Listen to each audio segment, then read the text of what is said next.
Hello, I'm Mike, and this is Will. We are the Tabletop Donkeys. Hello. Bringing you issue 38 of Warhammer 40,000 Combat Patrol magazine today. This issue came with the second half of our Helbrute, so we can build and paint it, and we'll be able to see it in today's game, where we'll be also learning the core stratagems.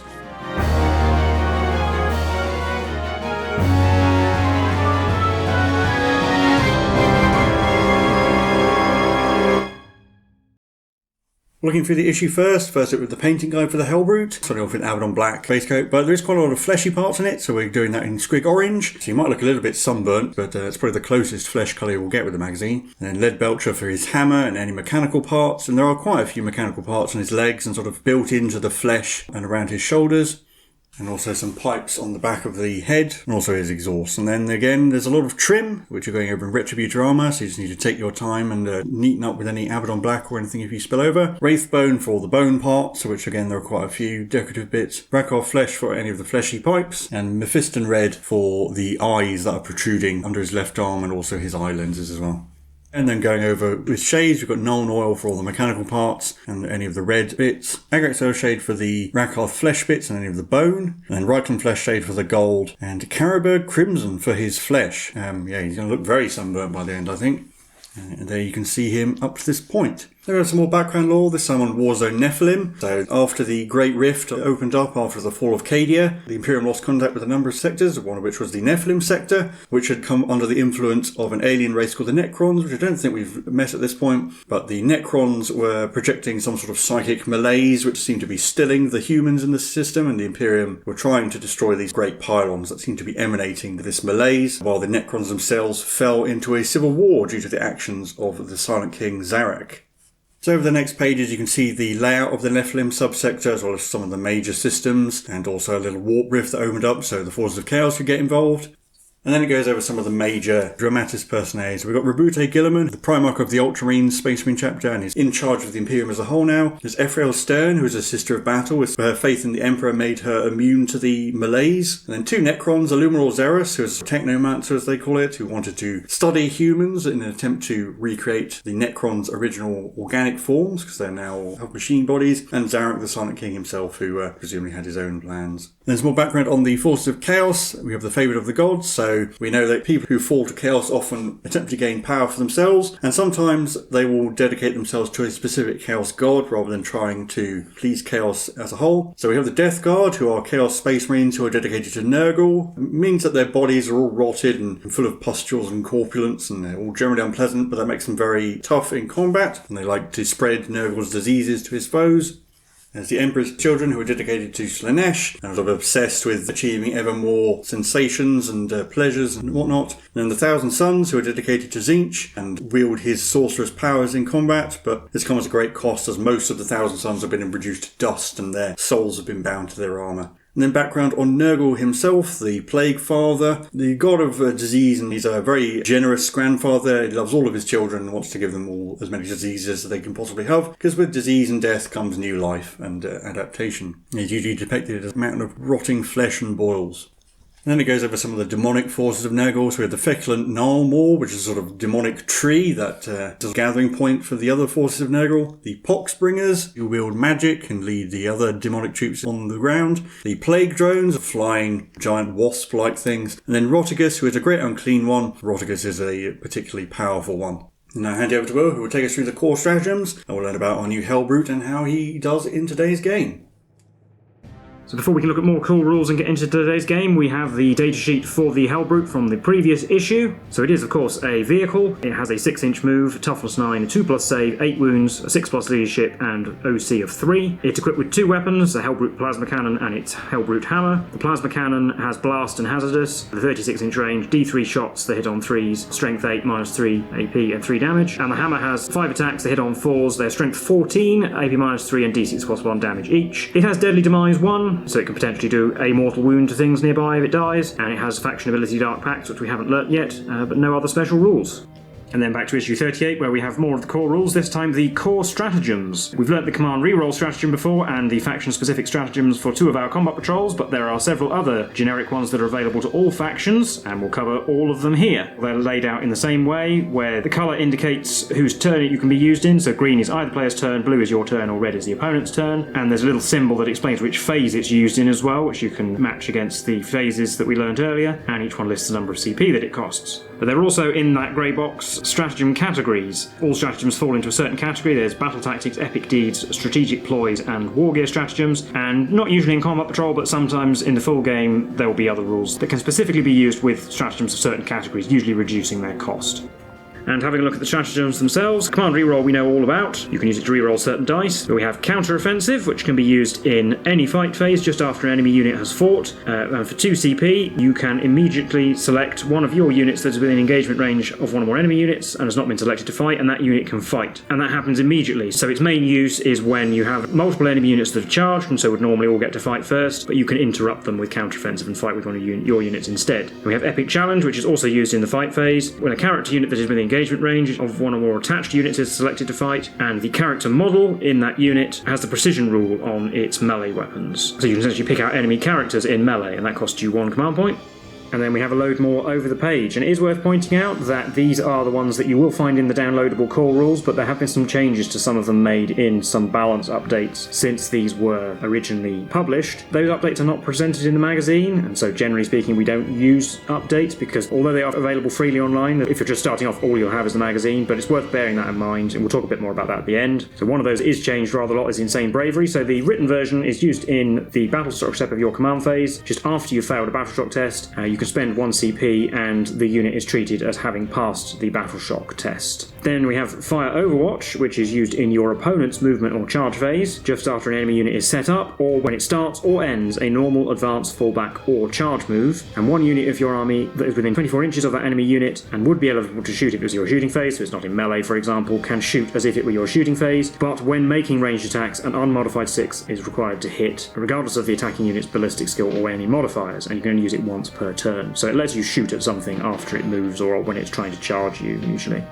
Next we have Grenade, which allows you to, for 1 command point in your shooting phase, throw a grenade with a unit with the grenades keyword that has not been selected to shoot yet this phase, and you select an enemy unit that is not in engagement range of any of your units, is within 8 inches, and visible to the unit with the grenades keyword. You roll 6d6, and for each 4+, that unit suffers 1 mortal wound. There aren't actually all that many units in Combat Patrol that have the grenades keyword though, so I don't know how often that will come up. Go to Ground is used in your opponent's shooting phase, just after an enemy unit has selected its target. For 1 command point, 1 infantry unit from your army that was selected as one of the targets has a 6+ invulnerable save and the benefit of cover until the end of the phase. Tank Shock is another one that was changed considerably, but here it is 1 command point, and you use it in your charge phase. When a vehicle unit ends a charge move, you select 1 enemy unit that is within engagement range of it, and 1 melee weapon the unit is equipped with, roll a number of d6 equal to the strength of that weapon, and if the strength characteristic is greater than the enemy unit's toughness, you roll 2 additional d6, and for each 5+ rolled, the enemy unit suffers 1 mortal wound, to a maximum of 6. That has been changed several times in balance updates up to the present time, but we'll stick with this one for now. Then we have Smoke Screen, which is another one when your unit is selected as a target of shooting, but if it has the smoke keyword, you can spend 1 CP to give that unit the benefit of cover and the stealth ability, as they deploy smoke to obscure the enemy's line of fire. And then the final 2, we have Rapid Ingress, which costs 1 CP, and it's used at the end of your opponent's movement phase, and you use it on one of your units that's in reserves, and your unit can arrive on the battlefield as if it were the reinforcement set of your movement phase, although you cannot allow a unit to arrive during a battle round that it would not normally be able to set up in. That usually means you can't bring things in on the first turn using Rapid Ingress. And finally, Heroic Intervention, which costs 2 CP, and is used in your opponent's charge phase just after one of their units ends a charge move, and 1 unit from your army that's within 6 inches of that unit and would be eligible to charge, so again usually it's not melee, declares a charge selecting only that enemy unit as the target, and the charge is resolved. You can't select vehicle units unless they are walkers, and your unit does not receive any charge bonus, the primary effect of which means you don't get the fight's first rule by doing so. And finally we have our special scenario for the Helbrute called Gauntlet of Pain, where the Helbrute in its crazed state has wandered off from the force of Chaos Space Marines it was following, and has run into a load of different enemy combatants from various factions. So you deploy the Helbrute, as you can see on the map, in the centre of one of the two battle mats, and then there is an opposition deployment zone on the short edge further away from it, and the opponent deploys a selection of units which are shown on the table in the next page, and each time an enemy unit is destroyed, the Helbrute advances to the next stage and fights the next enemy, and continues doing so until it's destroyed, and the score it gets, or the amount of points, depends on how many things it manages to kill. So the list of foes is as follows. So they go from 1 to 10. So stage 1 is 2 Infernus Marines and 5 Guardian Defenders. 2 is 2 Wind Riders. 3 is 1 Space Marine Terminator. 4 is 1 Von Ryan's Leaper. 5 is the Wraith Lord. 6 is the Captain in Terminator Armour. 7 is the Tyranid Prime. 8 is the Chaplain on Bike. 9 is 4 Terminators. And 10 is the Psychophage. And each time the stage is beaten, in the opposition player's following command phase, the unit from the next stage is deployed, somewhere in the opposition deployment zone, but more than 9 inches away from the Helbrute. And then depending on how many stages the Helbrute manages to complete before it gets destroyed, it depends on how many points it gets. So, for example, if it gets to stage 4 before being destroyed, it gets 4 points, but the opposition player also gets a number of points, which is a slightly convoluted way of saying that the Helbrute needs to get to stage 6 or higher to win, because if it gets to stage 6, it gets 6 victory points, whereas the opponent only gets 5, and then the score is determined at the point at which it's destroyed. But there's an additional rule called Boons of Chaos, where the Chaos Space Marine player can use each of these 4 boons once per game to increase the Helbrute's chances of surviving and doing damage. These can be used at any point during the game. So the Boon of Khorne adds 1 to the attacks characteristic of the Helbrute's hammer until the end of the turn. Boon of Tzeentch adds 1 to the damage characteristic of its Helbrute plasma cannon until the end of the turn in which it's used. The Boon of Nurgle immediately restores D3 lost wounds, and the Boon of Slaanesh adds 1 to charge rolls made for the Helbrute until the end of the turn.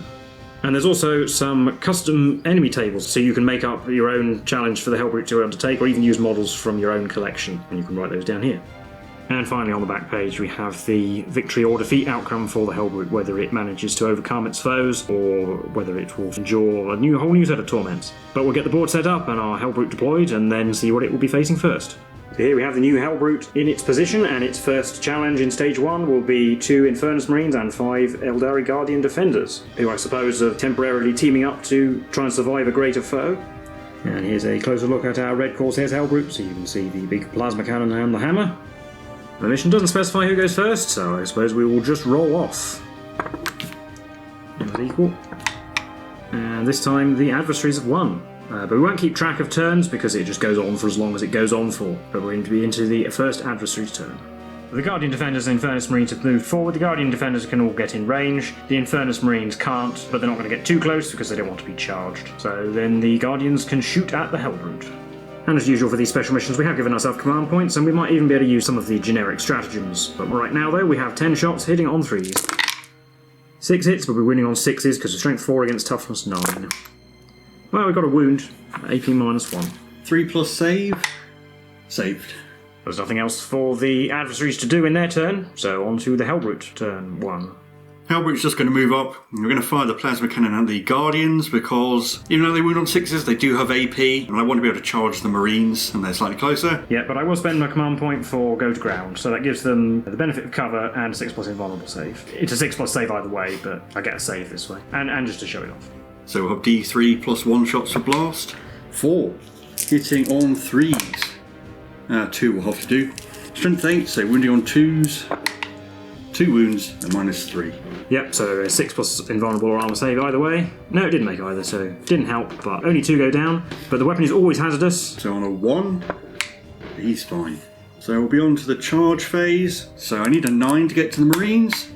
7 is enough, but I'll re-roll it into a 9. So I think that's basically the optimal outcome for me, because the Helbrute can charge. It doesn't get into base contact, so when I pile in I can try to bring in the Guardians. But what am I going to do instead is use Tank Shock.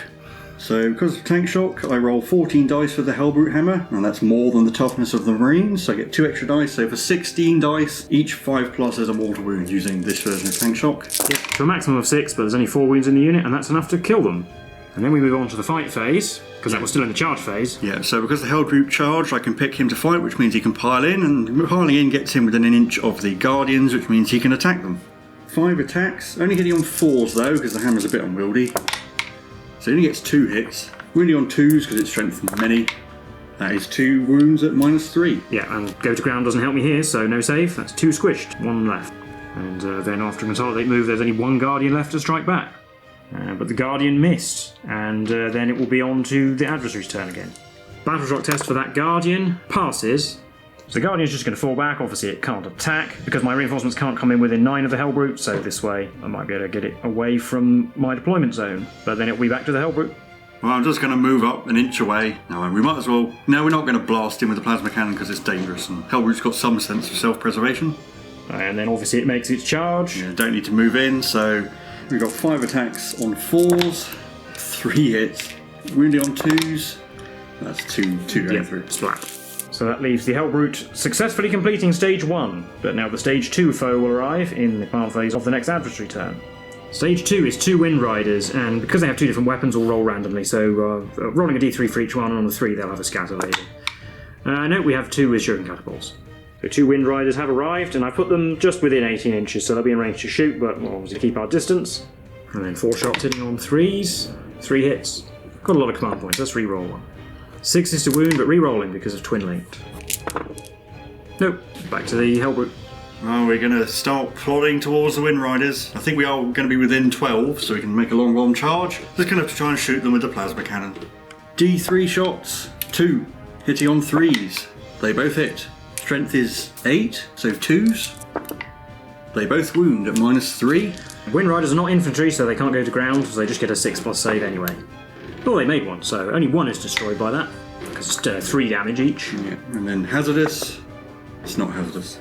And then we're going to try and charge the Wind Rider. It will be a 12 or an 11, I suppose, to get in, because that will get me within an inch. Or an 11. Wow. Yep, that was exactly the number needed, so the Helbrute gets in and it's very cross. Yeah, none of this faffing about. I'm not going to tank shock it, I'm just going to smack it. So 5 attacks on 4s. Oh, we got 1. You know what, I'll re-roll 1. We got 1 hit, but it wounds on a 2. Phew, it does. It's -3. 6 to save. No. It's minimum damage enough to kill it. On to stage 3. Stage 3 is a single Terminator, and once again we'll roll for its loadout. So I'll roll a d6. 1 to 3 is Stormbolter and Power Fist. 4 is the Assault Cannon and Power Fist, and 5 is the Sergeant with his Power Sword. It's a 4, so it's actually the Assault Cannon man. So 1 Terminator has appeared. So the Terminator has moved closer, and we'll give it a lick with the Assault Cannon. 6 shots from its Assault Cannon, hitting on 3s. 4 hits, wounding on 5s, 6s are devastating wounds. We've got 2 normal wounds, although it's the shooting phase and I've got 5 command points, so let's just do a reroll. Nope, 2 wounds, no AP. 2 + saves, me both. On to the charge phase, we need to roll a 4, we rolled a 5, making a charge, and then the Terminator gets to attack.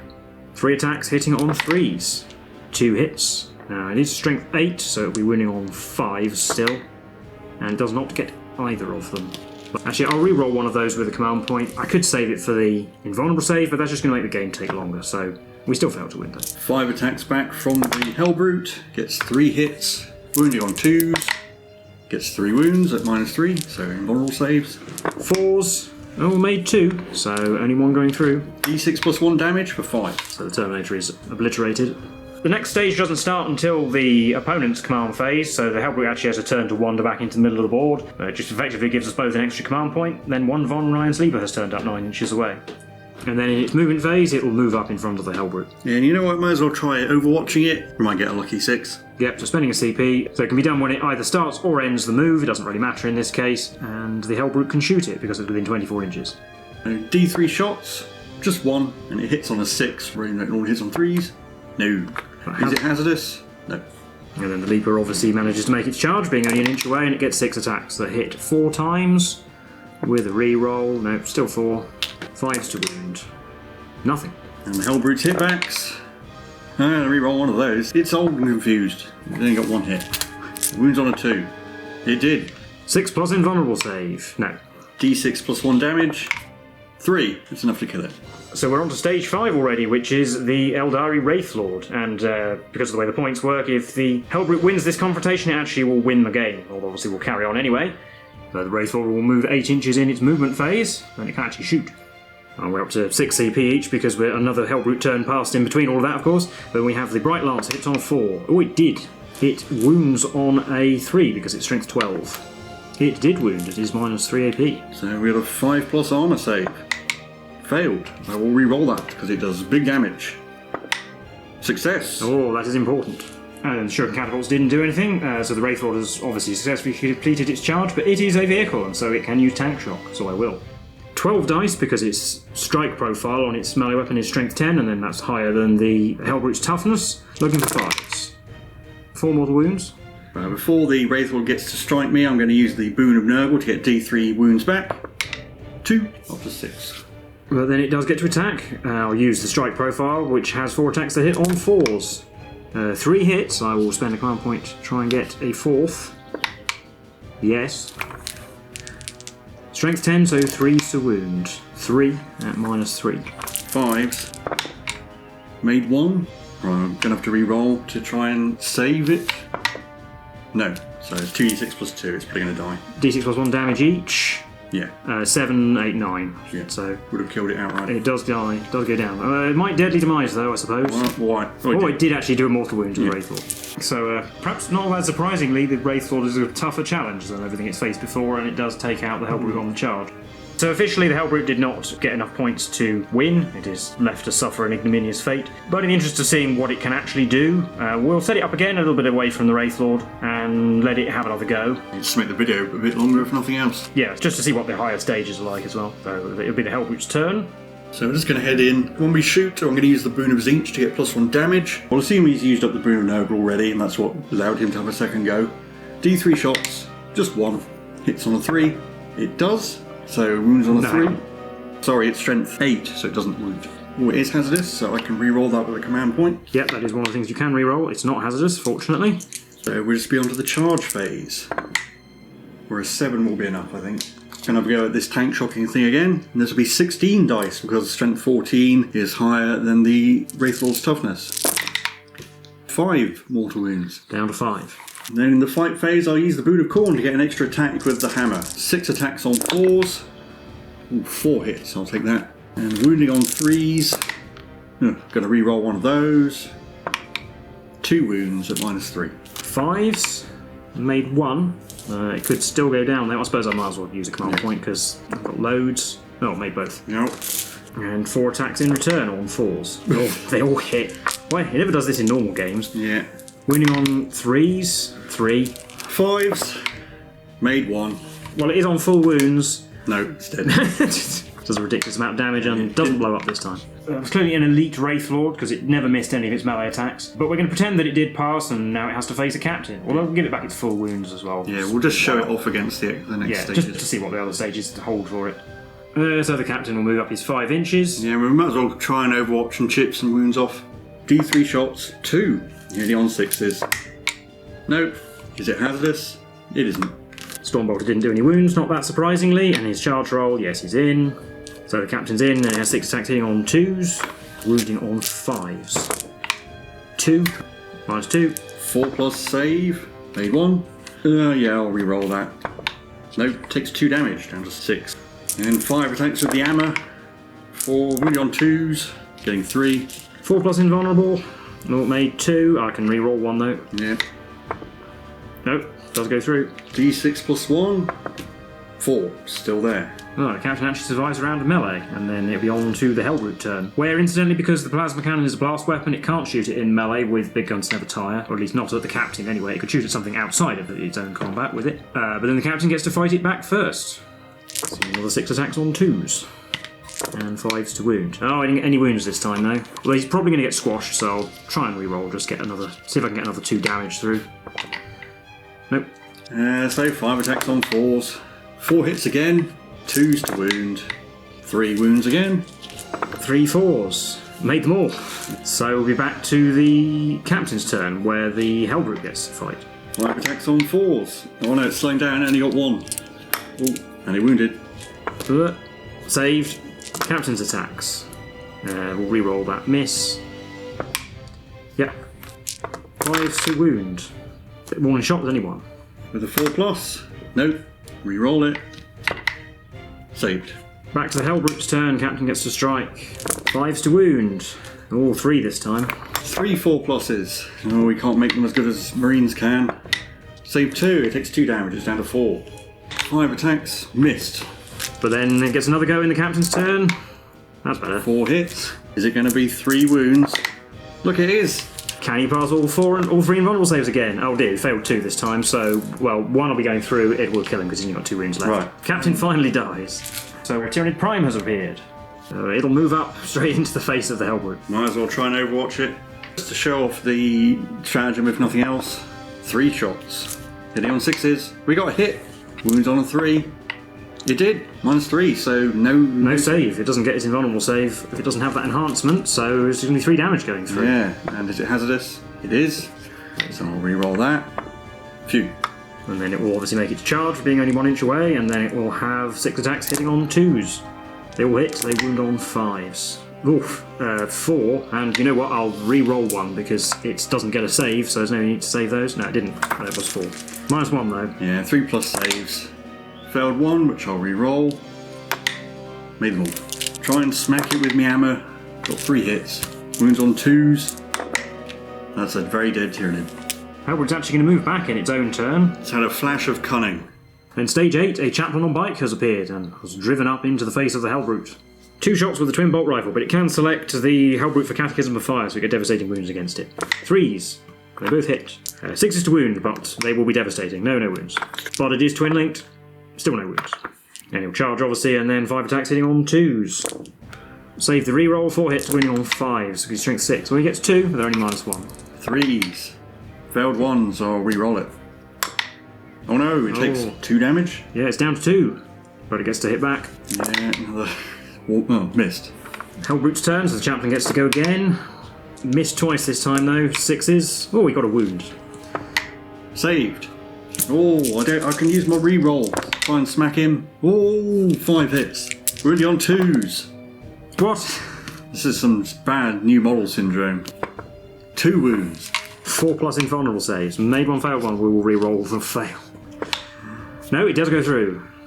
What? 7 damage. Oh, it only has 5 wounds, so it does actually kill it. Stage 9 is 4 Terminators, so we'll use the remaining 4 that didn't come out earlier. Yeah, and you know what? When they start moving, I'll overwatch them. D3 shots. 3. 6s. No. Hazardous. No. They've moved. They have 16 Stormbolter shots between the lot of them. 10 hits, winning on 6s. 3. 2s. We got 1. Might as well use the command point. Yay. No damage. And they'll charge. We'd also realised we should have been taking battle shock tests for the Helbrute after it dropped to 2 wounds, but it's not going to make much difference. Well, technically the scenario ended ages ago. So charge roll, 5 is just enough. And then 9 Power Fists on 3s. 6 hits winning on 5s. 4. -2. 4s. Ooh. Only failed 1. Yeah, save. So he's channeling the Dark Apostle a bit there. So he gets to hit back. Didn't even hit this time. Wounds on 2? No. Yeah, the Sergeant incidentally did not wound. Then we'll be on to the Helbrute's turn, so the Terminators get to fight again. Power Fists again. 8 hits, 5s to wound. Only 2 though. 4s again. Made them both. And Sergeant, wound on 5s. 3, -2, they're only 1 damage. 4s. Made 2. Might as well re-roll it. No, he's down to 1. 2 hits this time. And they both wound. 4 plus invulnerables. Made 1, but I have a billion command points. Made both. It continues. On to the Terminator's turn. Helbrute gets to fight first. Get it in the box. 3 hits. 2 wounds. Falls again. Made 1, failed 1. Reroll. Both succeeded. Power Fist hitting back. Oh dear. Only 3 hits on 5s. 2 wounds though. 4s. Made them both. Sergeant. Oh, they all hit. No wounds though. Helbrute turn. I'll do the Sergeant first because I've got 4 dice in my hand. 5s to wound. All 2. Made both. Power Fists. 6 hits, 5s to wound. Oof, 4. 4s. Right. It's now going to die. Yeah. At last. It didn't blow up. So the Terminators lay it low for, well, the 3rd time, I suppose, technically. Although I think that can be attributed to good invulnerable saves as much as anything else. So we won't bother with stage 10 with the Psychophage, because I think the Terminators are actually a harder challenge. The Psychophage probably will actually struggle quite a bit against it, because it's only strength 6 with -1 AP. So we'll leave it there. It didn't manage to achieve its ultimate objective, but we did get to see it fighting quite a lot of things. So we'll recap all that for you now. So that was the game for issue 38 of Warhammer 40,000 Combat Patrol magazine. You can see we've got our sort of tier list set out, where the Helbrute is superior to the things on the left, but it is inferior to the Wraithlord, apparently. Anyway, what do you make of all that? Yeah, to be honest, I think it's a very overly complicated scoring system. If he hits the Wraithlord, he wins. I mean, I probably shouldn't have just sat on the edge of the opposition deployment zone. I probably should have tried to stay near the middle so we could actually use the plasma cannon and try and get charges. But even then, we did reset and we got a full health Helbrute, charged the Wraithlord and still died, so... Yeah, the Wraithlord did make its saves, though, to be fair. And he did hit 8 times out of 8. Yeah, as in previous games, it hasn't always done that, so it was... I think they'd probably be about as good as each other, really. Yeah, it's just going to come down to who attacks first and how well you roll on 4 pluses to hit. Yeah, the Helbrute's better in melee, but the Wraithlord is tougher and has the Bright Lance, which obviously, if you don't make your save against it, will do quite a bit of damage. And when the Helbrute only actually has 8 wounds, Bright Lance can really do quite a big chunk out of it. There's a massive difficulty spike when the Wraithlord happens, and obviously they just did that because that was the point at which the Helbrute would exceed the number of points that the adversaries would get. And then, well, although the Captain lasted forever and actually did quite a lot of damage, in theory it should be a step down after the Wraithlord again. Because the 4 Terminators are also very difficult, although to be fair, they also made all their invulnerable saves, because apparently I couldn't fail my 4 pluses in this game. But I think a better scoring system would have been, rather than having a win-loss point, would just be to have progressively harder things and then just see how many it could kill. Again, it's perhaps not the best showcase of it, because you're not seeing any of the Chaos-specific stratagems that might help it, and